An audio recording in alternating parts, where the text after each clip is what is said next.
কাঁকড়া বিক্রি করে কাঁকড়া এমনিতে চলে 20-25 কেজি চললে আমার সংসার ভালো চলে। আরো অন্য ব্যবসাতে এটা আল্লাহ পাকে করতে পারবো, এটা আমি তো বলতে পারবো না। এটা ঘটনা হলো এটা বেশ আমি মোটামুটি ভালোই চলতে পারি। মানে 3 বছর 3.5 বছর হবে না। এটা আপনাকে বাংলাদেশে চালাইতাম, বাংলাদেশে মোটামুটি ভালো চলতেছি। ধরে আপনি 1000-1500 টাকা ইনকাম, ওই 300-400 পাইতাম, 500 পাইতাম। এটা আপনি সকাল 12টা থেকে শুরু করে রাতে 10টা 11টা পর্যন্ত পরিচালনা করি। আর রিক্সা চালাইতেন কতক্ষণ?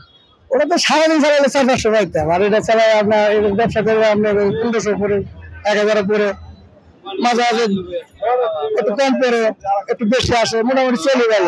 যখন বাংলাদেশে চালাইতাম, যখন বুঝলাম হয়েছি তখন চালাইতাম, কিন্তু দরবার দেওয়া গেলে ফ্যামিলি থাকতাম, দরবার দেওয়া গেলে দোকান বাড়ি দেওয়া যেতাম না, দোকান বাড়ি দেওয়া গেলে দরবার দেওয়া যেতাম না। একটু পরিস্থিতি খারাপ হয়েছিলাম।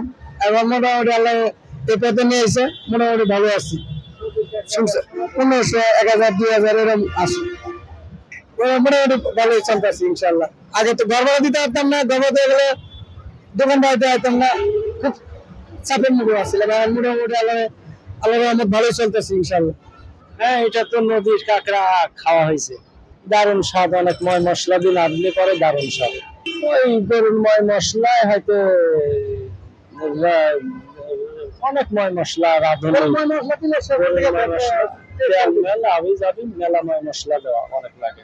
হ্যাঁ, অনেক উপকার স্বাদ লাগে, এইটাই বোঝা যায় যে স্বাদ মুখের সাথে এটা মজা লাগে। নদীর খাবারও অনেকেই খায়, এইটা দেখি। তাও তো মনে করেন যে অনেকবার খাইছি, 15-20 বার। 3 বছর 3.5 বছর হবে। এটা হলো আপনার উত্তরা 12 নম্বর সেক্টর।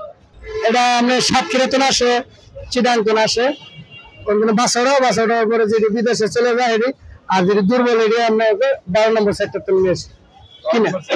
কিনা আছে আপনার 150, গাড়ি ভাড়াতে 180 করে আসে, 300, 350 বেশি, 250 বেশি, মোটামুটি 20 কেজি 25 কেজি যায়। না, মুসলমান হিন্দু মুসলমান সবাই নিতে পারে, যার যার ভক্তির উপর নির্ভরশীল। আপনি কি কখনো খেয়েছেন? হ্যাঁ, অবশ্যই খেয়েছি। কেমন লাগে? ভালো, সেম চিংড়ি মাছের মতন। চিংড়ি মাছের মতো? হ্যাঁ, টেস্ট চিংড়ি থেকে বেশি টেস্ট।